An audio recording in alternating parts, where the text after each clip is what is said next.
I want to talk about this ongoing propaganda campaign by the U.S., by the Western media, by organizations funded by the U.S. government.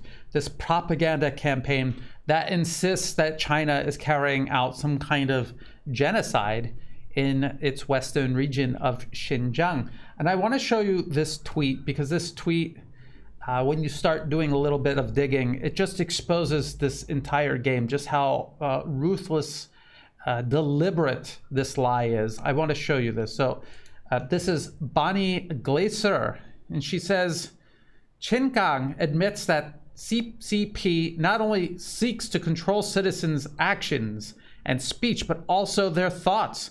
Those with inappropriate thoughts are being taught to change in vocational schools. And she's talking about this NPR article. And Bonnie Glaser of the German Marshall Fund, who do you think funds her? Let's take a look at who funds the German Marshall Fund of the United States Strengthening Transatlantic Cooperation.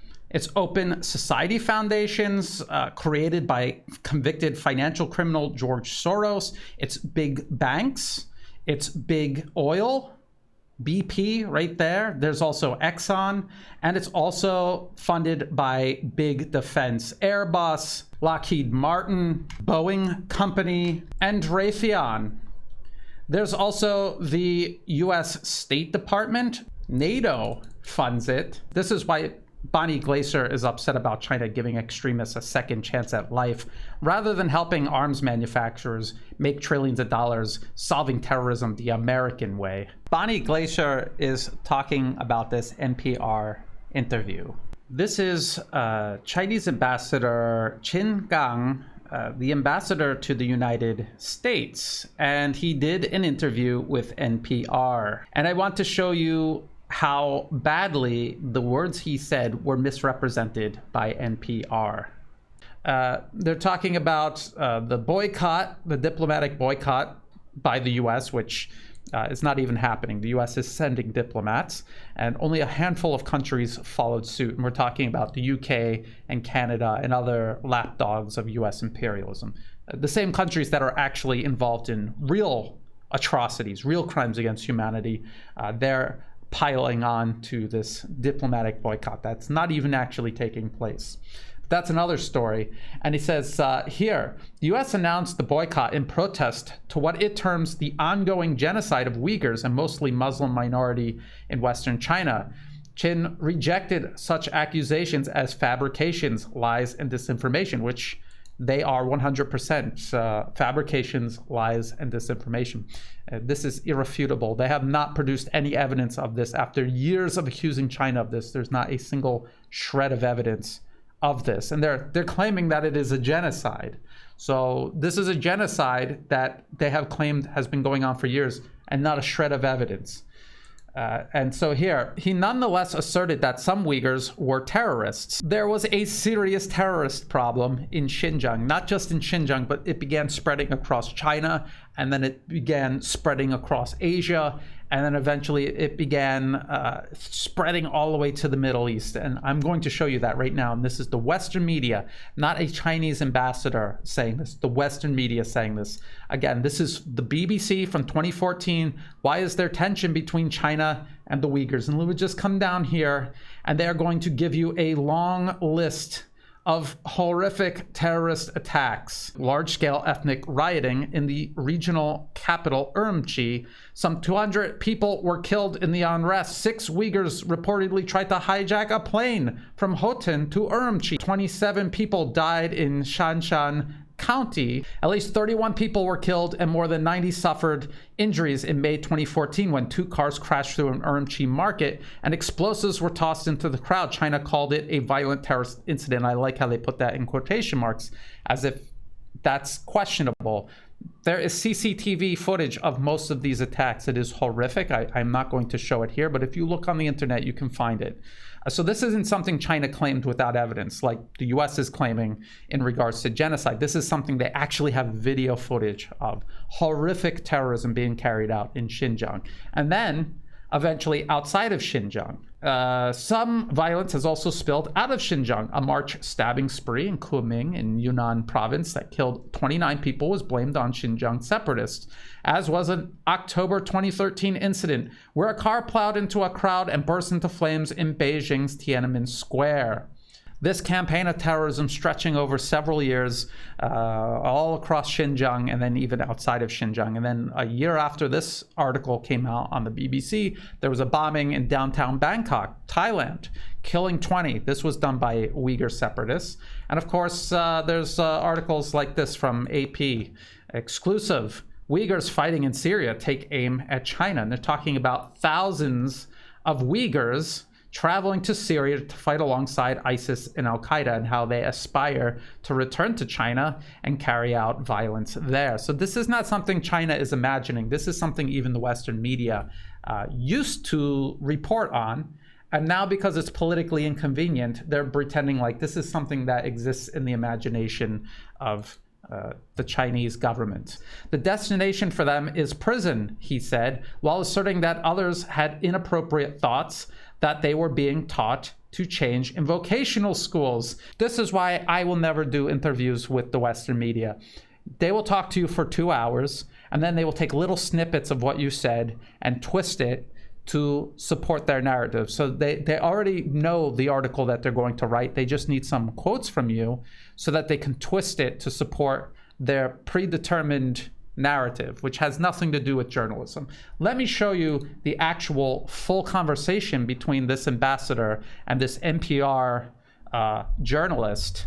And let's look at the section where he was talking about thoughts. And I'm going to put the link to all of this in the video description below. So there's this Steve here talking to Ambassador Qin, preventing them from having terrorist thoughts before they have them, because they're talking about preventive measures. And the ambassador says, those people, not every Uyghur, was sent to the school. But when we found some people, as I said just now, more or less influenced by extremist ideas before they are getting worse, we send them to the school, giving them education on language and law, and give them vocational training so that when they finish, they can go get a decent job and a good pay so they can support themselves and they can support their family, so they will no longer be engaged into extremist and separatist activities. And just think about how this compares and contrasts to the West's approach toward terrorism. The West will invade an entire country, slaughter people by the tens of thousands. Any terrorist that they actually manage to catch, they will detain them, they will actually torture them, and there is no reform process at all involved at all. And so if they ever end up getting released, they're ticking time bombs who resent what was done to them and want revenge and will eventually carry out a terrorist attack sometime in the future. You had all across the West, you had these ticking time bombs that the security apparatus knew about. They knew who these individuals were. They knew they were dangerous, and they did nothing about it. This is China preventing these people from hurting themselves and others and giving them another chance, a second chance at living in society, having a constructive, fulfilling life. And I just don't know how you could be upset about this unless you were the one behind the terrorist campaign and you're disappointed because it's been diffused. And that is exactly why the United States is upset. They were sponsoring these separatists. We could just go to the National Endowment for Democracy's official website, and you can see right here, they refer to Xinjiang as Xinjiang/East Turkestan. There is no East Turkestan. East Turkestan is what separatists call Xinjiang. It's also what armed militants who are using violence to try to carve Xinjiang off, this is what they call it. This is what the terrorists recognized by the UN Security Council. This is what the terrorists themselves, they refer to it. The name of their organization is Eastern Turkestan Islamic Movement. And even though we're told that this never existed, here's Newsweek interviewing the East Turkestan Islamic Movement. Right here, commonly known as the East Turkestan Islamic Movement, they told Newsweek. So you can see what's going on here. The West is doing what they always do, And when there's a country that they don't like, that they want to undermine and even possibly justify waging war against, they lie.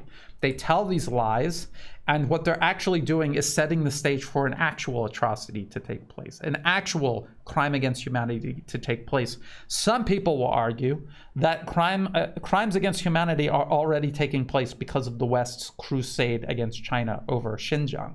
They're pretending that they're defending the Uyghurs, but what they're actually doing is endangering them. They are accusing anyone who is employing Uyghurs in their workforce of forced labor. And when companies hear this accusation, they want to distance themselves as far as possible from the possibility of being accused of this. Even if there's no evidence, they do not want the bad publicity. So they will make a policy where they will not hire Uyghurs. This is discrimination. You're not going to hire somebody simply because of their ethnicity. This is discrimination. This is what Western foreign policy is doing to people in Xinjiang right now. Uyghurs in Xinjiang right now cannot get jobs because every factory that they want to go and work at cannot hire them in fear of being accused of using forced labor. And this is because of these type of lies. You just saw how dishonest NPR was. How they twisted the words of the ambassador, who was very specific about the kind of thoughts that they were talking about, and deliberately omitted mentioning that in their article here. Inappropriate thoughts. He's not talking about inappropriate thoughts. He's talking about extremism. He's talking about people who are reading or listening to or watching Al-Qaeda or ISIS propaganda or propaganda put out by the East Turkestan Islamic movement.